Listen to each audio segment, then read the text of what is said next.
Hello everyone. Let us discuss what we have discussed earlier. So we have discussed the neural network introduction. So neural network is nothing but a computational model which tries to imitate the human brain. The parts of the human brain, it is given as in the picture, which consisting of whole cell body. Also it has the dendrites which act as a sensor which will sense the different stimulus and sends that signal through axon to the brain, and the brain will take the particular action depending on what sense of stimulus that has been deducted by the dendrites. So this is the actual machine intelligence model, how the neural network will act, which is similar to the human brain. So it consisting of whole cell body. Also it has the number of inputs. The number of input is also called as dendrites.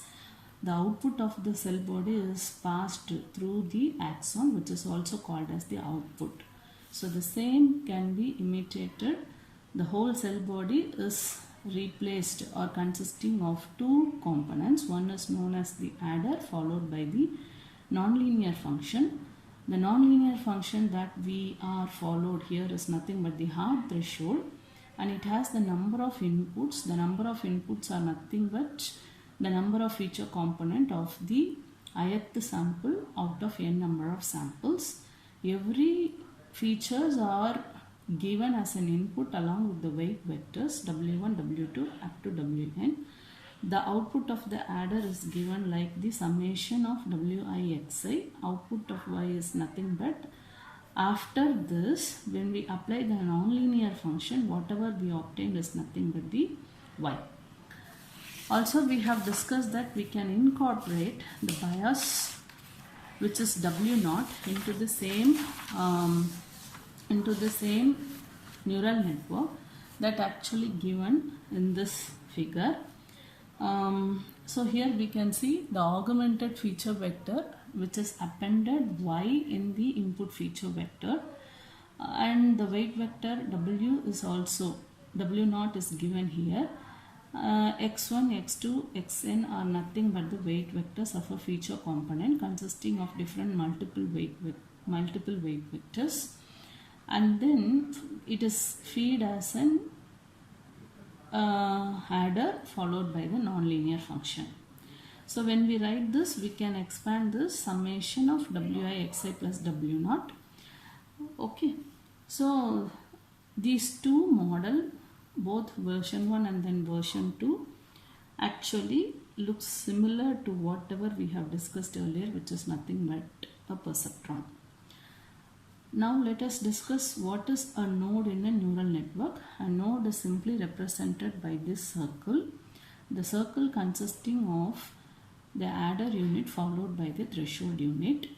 So any node, henceforth whatever we are discussing in the further classes, a node in the neural network consisting of these two components, which is nothing but the adder followed by the threshold value. So with this, I have given the introduction about single layer, single output perceptron. So single layer, single output perceptron we'll discuss in today's lecture. So any node can be represented with the two components which consisting of the adder followed by the nonlinear function which is represented as f. The output y is given. So this is known as single output that we have obtained, which is represented as y, and various weight values are given here as an input along with the augmented feature vector. Now let us continue what is single layer, single output is in today's lecture. So now let us come to that topic.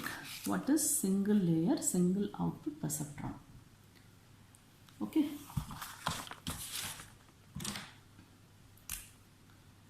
So in today's lecture, what we are going to discuss is single layer, single output neural network.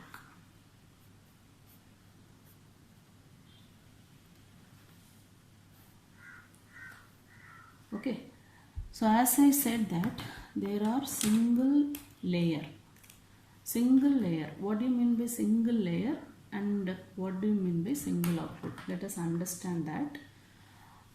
A node in the neural network consisting of two components as we discussed. So let me represent that a node.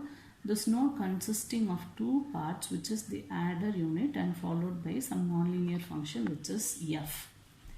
And the input to this node can go something like this. So it consisting of the augmented feature vector which is 1 and then the feature vector x1, x2 up to xn. Okay, every feature is given as an input in this layer, which is also called as input layer. So this is called as input layer. The input layer is nothing but it simply passes whatever the value that is given in this node to the next layer. Note down, this node does not have the adder component followed by any nonlinear function. Okay, hence it is given simply a small dot. Other than input layer, every node in the neural network has these two components, which is nothing but adder unit followed by a nonlinear function which is f. So as I mentioned that these are nothing but the feature vector of some kth sample.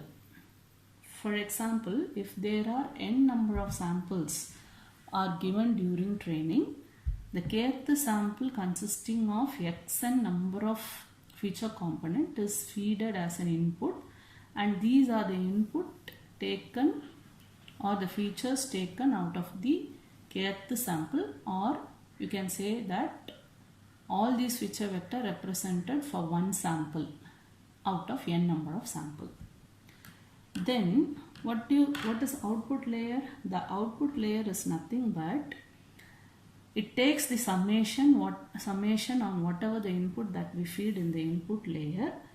After that, if we apply the nonlinear function, the output that we have obtained is nothing but the output of this node, which is represented as y. Okay, and this is nothing but the output layer which computes something. Okay, so which is nothing but take the summation and then apply some nonlinear function, that the output of that output layer is given as y. Now let us rewrite what is this y. Is nothing but y. I can write that summation of I equal to 0 to n wi into xi. Okay, weight vector of these, the weight that is connecting between the input layer and the output layer is denoted as wi. So this is w0, this is w1, this is w2 and this is wn. So these weight vector is given as wi, and the input given to this layer, okay, which is xi, that is also considered. So wi into xi, the output of this adder is nothing but computes this value. After this, it applies some nonlinear function. So that nonlinear function of this output of the adder will give you the output y. So now y here is nothing but the computation of this value, which is computed as the output of the output node in the output layer. So note down here, this includes, now earlier you might have seen that I ranges from 1 to n. Now the value I equal to 0 to n, it includes the bias value also. Okay, so it includes the bias which is nothing but W naught. That is also included. So earlier, recall that whatever I have written, y is nothing but f of summation of I equal to 1 to n wi into xi plus w naught. So now, since I have taken this w naught into consideration here, my I ranges from 0 to n. This is a note. Now after computing this, I can take the decision as we discussed. So what is the nonlinear function that we have followed? Here is the simple threshold value or hard threshold value. Now I can check if y is greater than 0. I can say that y is greater than 0 or some threshold value. Then I can set this y into class 1. If y is less than or equal to some threshold value, then I can give the y value as 0. Let's say this 1 means belongs to class omega 1 and then 0 means it belongs to class omega 2 and so on. Also, once we have obtained this output value, now what is our aim? Our aim is to estimate the weight vector. For that, we have to follow the procedure called weight updation rule. Now you recall in the perceptron algorithm, the weight updation rule that we have followed for all misclassified sample is something like this. In perceptron weight updation rule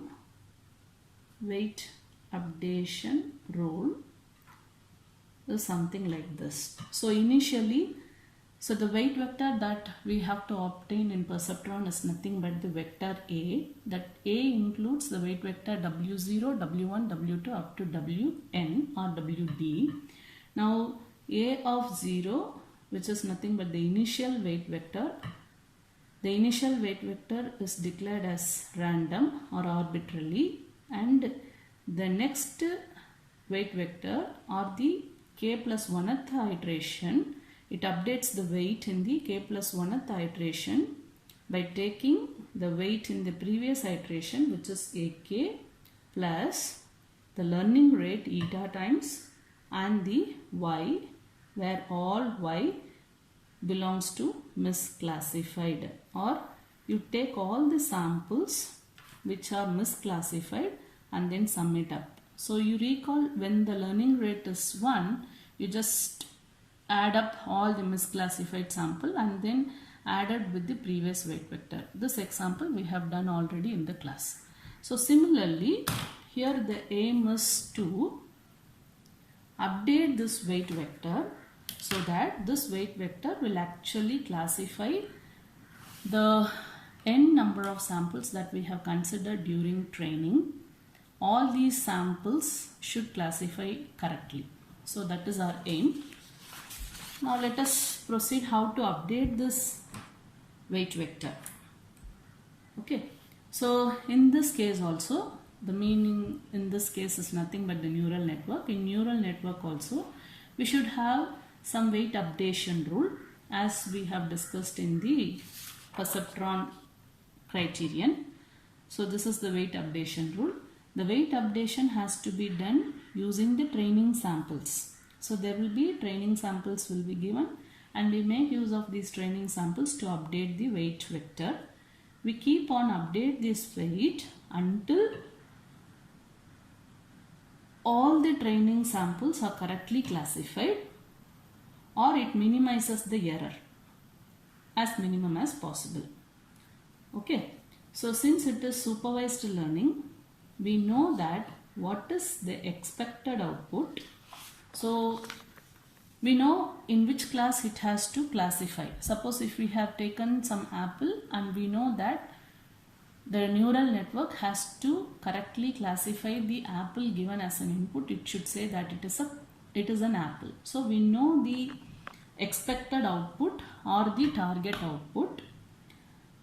Also, what we actually get in the actual. So during neural network, whatever we are actually getting the output in the output layer, that is also called as actual output. So we know what is expected output here or the target output, and whatever the actual output that is getting as a combination of this or the computation of this, what is actually that we are getting, that also we know.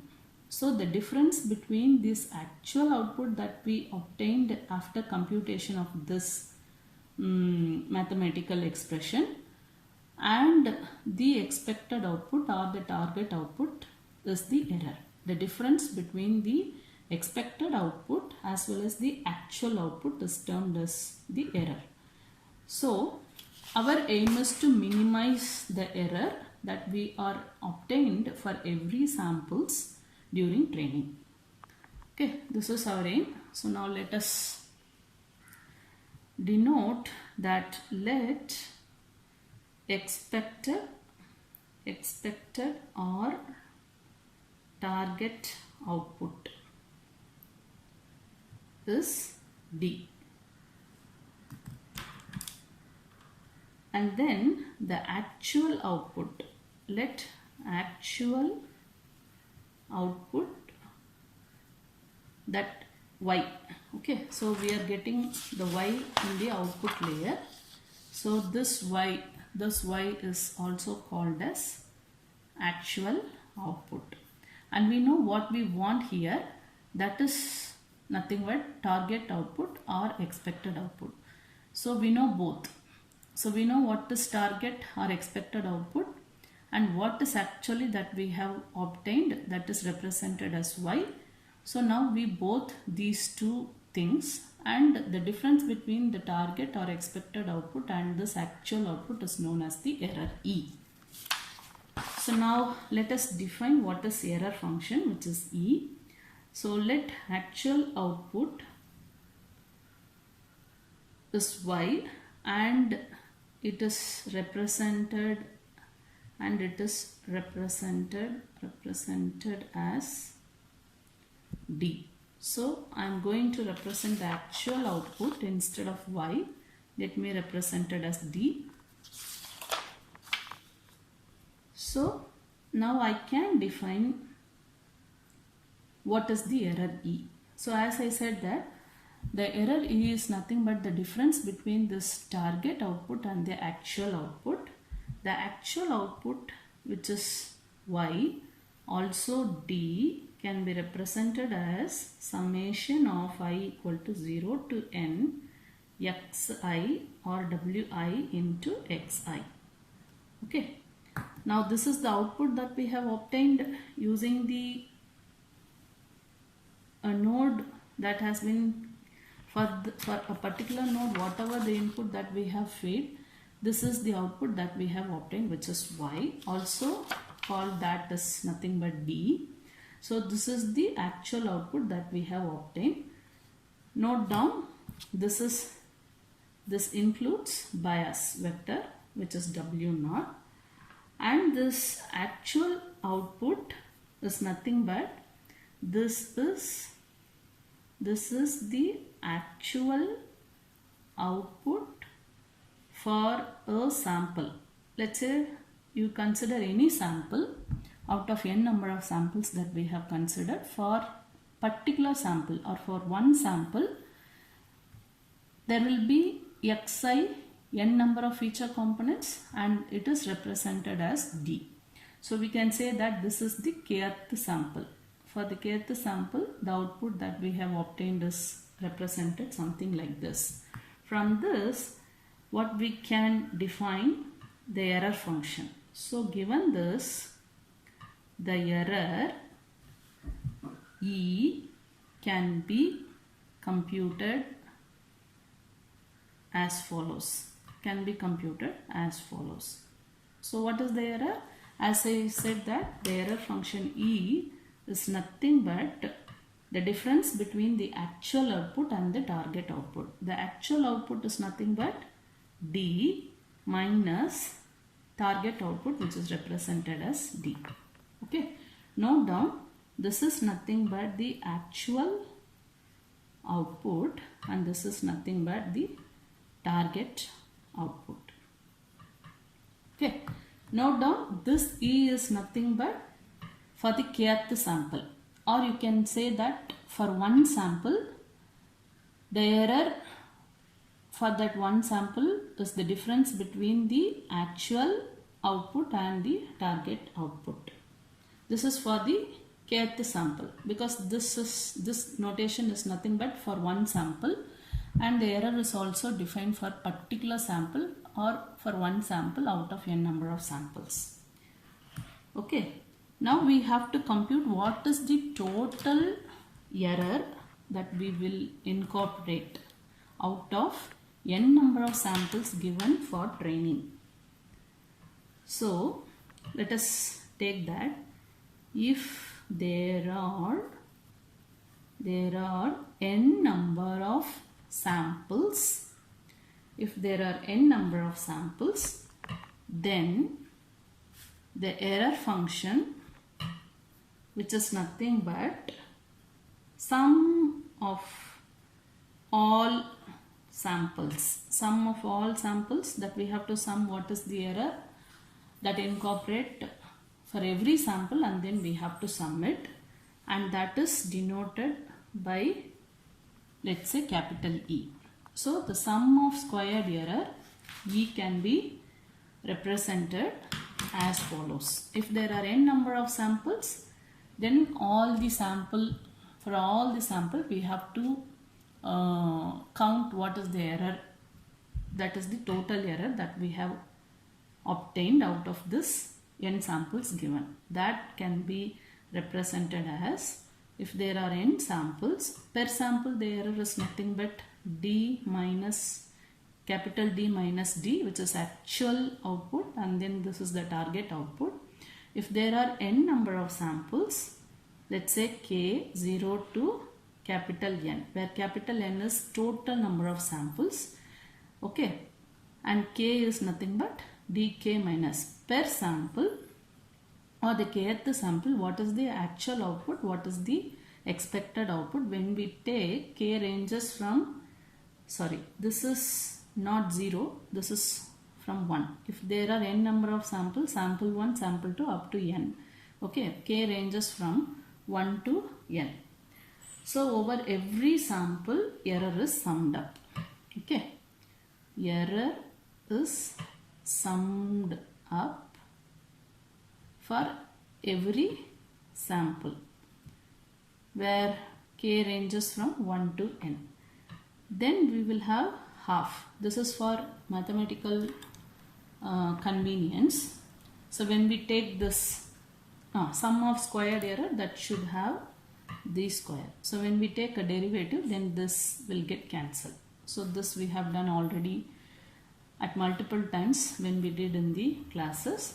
So now the total sum of error, which can be represented as E, so which is given as 1 by 2 half into summation of k equal to 1 to n.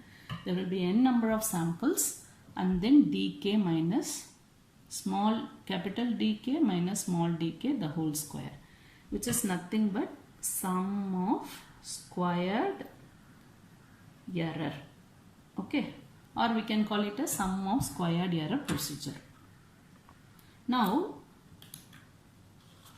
what do you mean by training? The training is nothing but we want to classify every sample such that every sample has to classify correctly, or we have to minimize this sum of squared error as minimum as possible.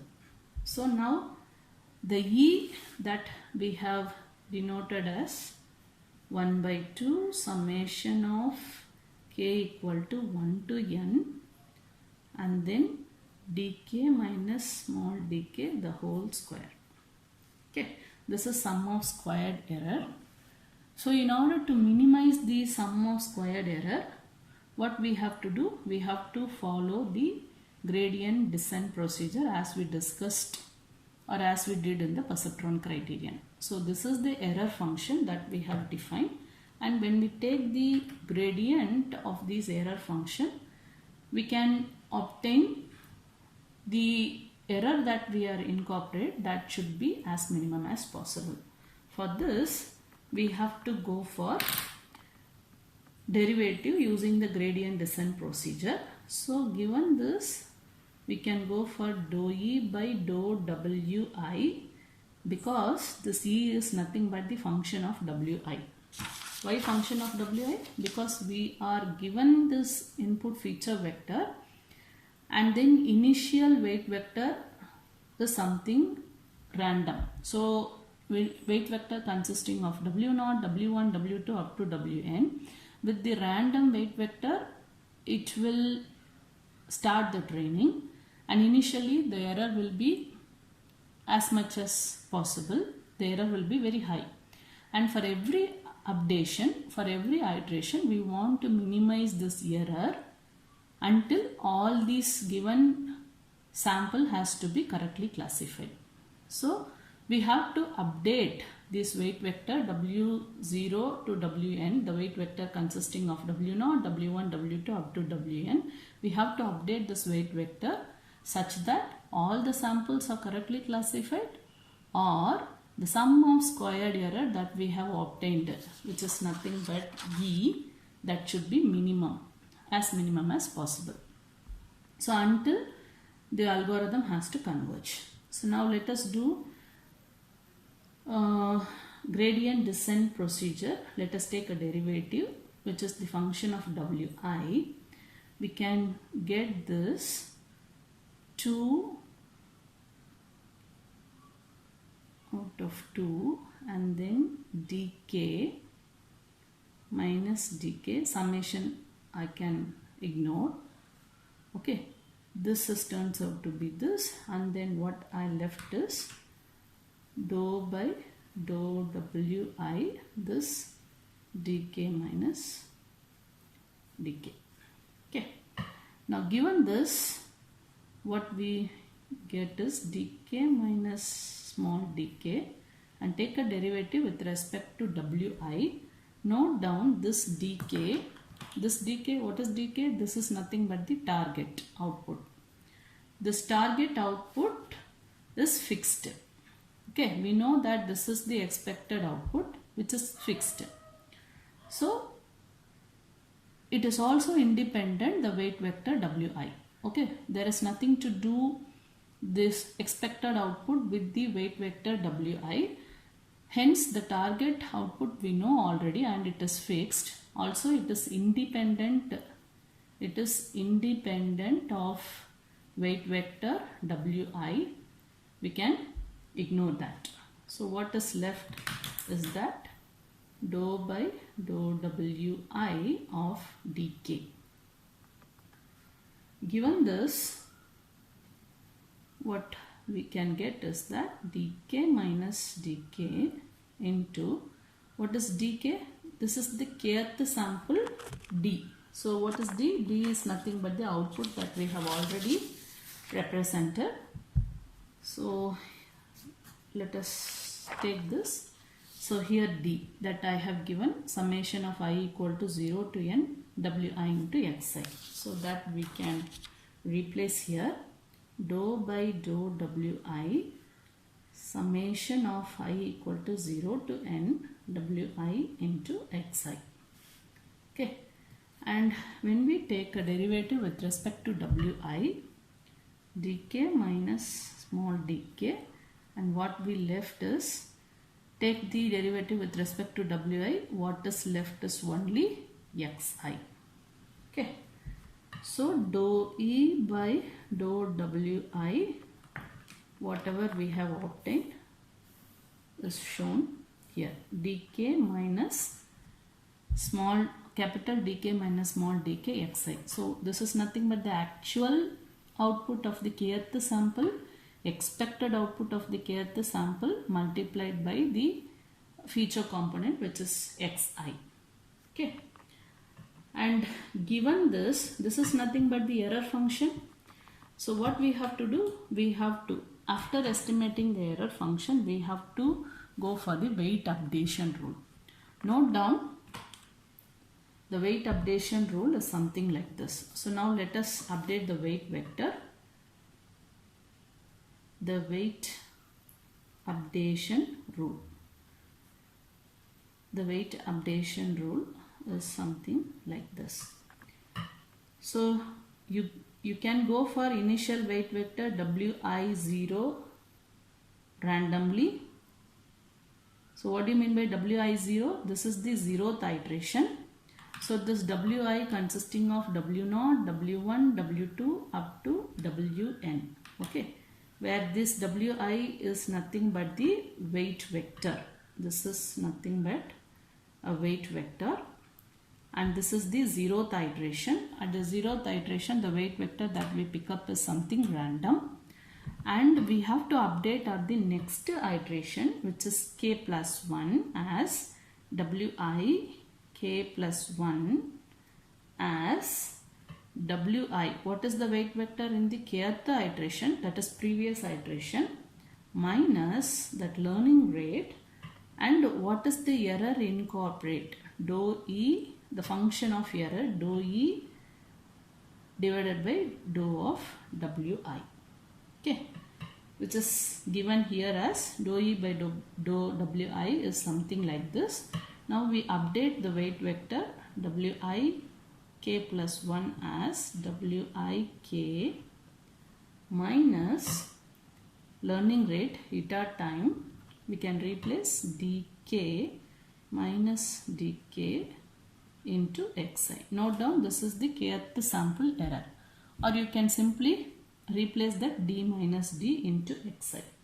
So the weight updation rule I can give simply as Wi0 is random,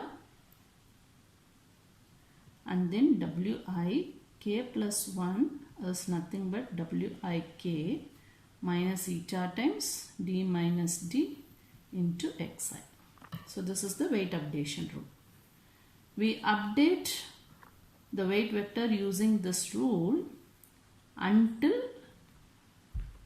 all samples are correctly classified with the particular weight vector. Then we will stop and then declare that Wi is the correct weight vector, so that all the samples are correctly classified. So this is our aim.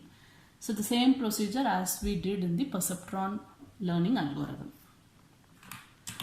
Okay, so the convergence of this algorithm. So when it converges, the convergence of this algorithm is until all the samples are correctly classified, or the sum of squared error dou e by dou Wi is minimum. So this is the termination or the convergence criterion for this training algorithm. So this single output neural network actually takes care of how many classes? So the single output. So why it is called single layer, single output?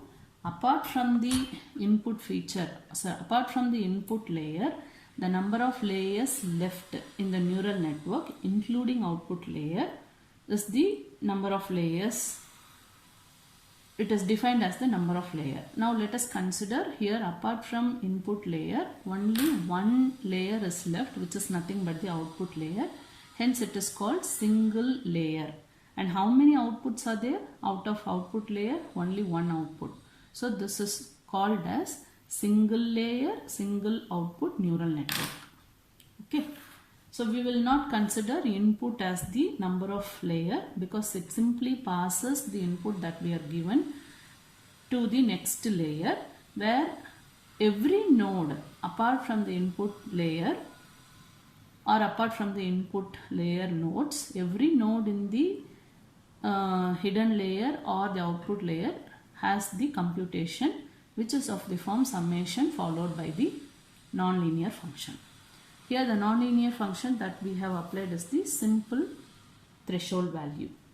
Okay, so this single output neural network actually takes care of two class problem. Why two class problem? So you say that if y is greater than t, then you say that it has to go to the 1th class or omega 1, or it has to go to the omega 2. So the single output neural network takes care of 2-class problem. But if we want multiple class problem, let us say we have seen number of classes, then we have to go for multiple output neural network. In that case, the single output neural network will not solve our purpose. So in that case, we have to go for multiple output neural network, which is also called as single layer multiple output perceptron. So if we want multiple class problem to be solved, then we should go for a neural network having multiple number of outputs instead of single output. Such neural network is also called as single layer multiple output perceptron. So as I said that apart from the input layer, the number of layers left in a neural network is defined as the number of layers. Here the number of layer left apart from input layer is only 1, hence it is called single layer. If the single layer has single output, then it is called single layer single output. If single layer has multiple outputs, then single layer multiple output. So I stop with this today. Next I'll discuss single layer multiple output problem. Thank you.